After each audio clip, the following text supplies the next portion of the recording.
Hey guys, I'm back for another video, and today I'm going to be talking about what is personally one of my favorite and most loved weapons in Team Fortress 2, the Widowmaker.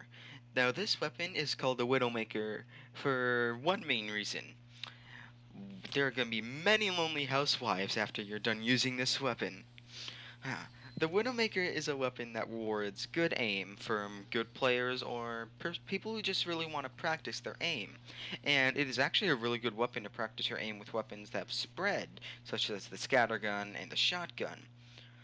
The stats of this weapon might lead a lot of people to think that if you have amazing aim, then you're going to be dominating, and this weapon's going to be a straight upgrade from the stock shotgun, which isn't exactly true because most weapons in this game, and all hit scan weapons, suffer from a game mechanic called damage fall off, which mainly just states that the further you are away from the enemy, the less damage you're going to be doing, which is kind of understandable because you wouldn't want shotguns sniping people from all the way across the map.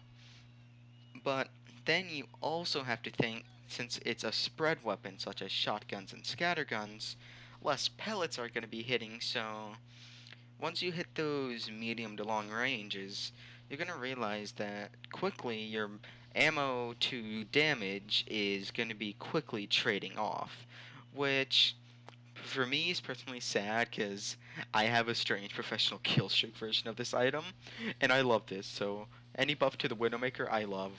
Which also reminds me, in the latest update they added a stat to the Widowmaker that if your sentry is currently shooting the target, that target is going to take 10% more damage from the Widowmaker, which all in all is kind of a useless stat, but any buff to the Widowmaker is a buff that I want. Now, I personally recommend using the Widowmaker with the Jag and the Gunslinger. The Gunslinger for obvious reasons. It gives you more health, yeah, and the mini sentry is a really good combo with the Widowmaker. Just don't play Call of as Engineer. Seriously, don't do it. Nobody will like you. Anyway, as I was saying, also the Jag is a good combo with the Widowmaker, because the Jag is also another in-your-face NG Master Race kind of wrench, where you want to get your sentries up and then defend them quickly.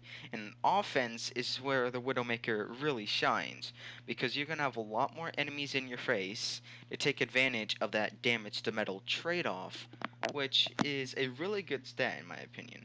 As I said earlier, it's really good if you want to practice your aim with other spread weapons. Like, if you want to get better aim as a scout, you can use the Widowmaker as an engineer and help practice your aim with that. Or if you just want to get better with a default shotgun, that's great. That's good too.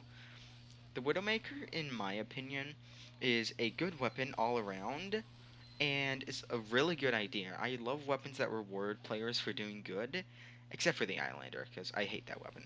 Anyway, it rewards you for having good aim, and if you use spread weapons, I've been saying this whole video, if you use spread weapons like the shotgun and scattergun a lot, and you have decent aim, you're going to be doing pretty good with the Widowmaker.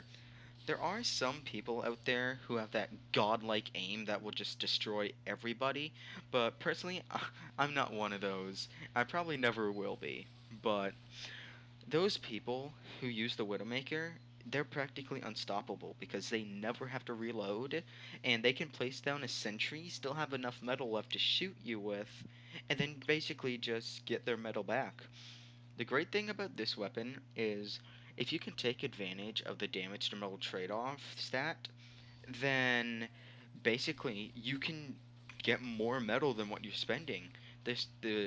Sorry, my English is very bad. The Widowmaker does a max damage of 90 or 99 if your sentry is currently shooting the target, but that almost never happens. So with that max 90 damage, since it only takes you 30 to shoot, that means you're going to be gaining 60 metal just for shooting somebody. And that's one of my favorite things about this weapon. You can go from 30 to 200 metal if you place your shots right, which is one of the most satisfying things to do. Like, going from 35 metal up to enough to build a level 1 sentry and still have enough to shoot just from attacking one target. That is what I really like about this weapon. But there's not much else to say about the Widowmaker. It's a good practice weapon and it's a good offense weapon for NG. And I love offensive weapons for NG. It's so much fun to use. I love playing offensive NG. It's one of my favorite things to do in TF2. That's why my second most played class in the game actually is Engineer, right behind Soldier. But anyway, that's it for this week's video. Sorry about not uploading last week. I made the video, I procrastinated the whole week that I was going to make it. Then when I finally made it, I wasn't happy with it. So, sorry about that. I'll try to. This video is going to go up on Wednesday, and I'll try to have one out on Thursday of clips that I was going to include in this, but ultimately didn't make it in the end. And yeah, that's about it. I'll talk to you guys later. Hopefully, I didn't mic rape you a lot in this, but have fun. Remember, potato has an E at the end. Also, right at the end here, I just want to say I'm totally not biased because I have a strange professional killstreak Widowmaker, which is really one of my favorite weapons in the game. So, just gonna say that, totally not biased. Love you guys. Have fun.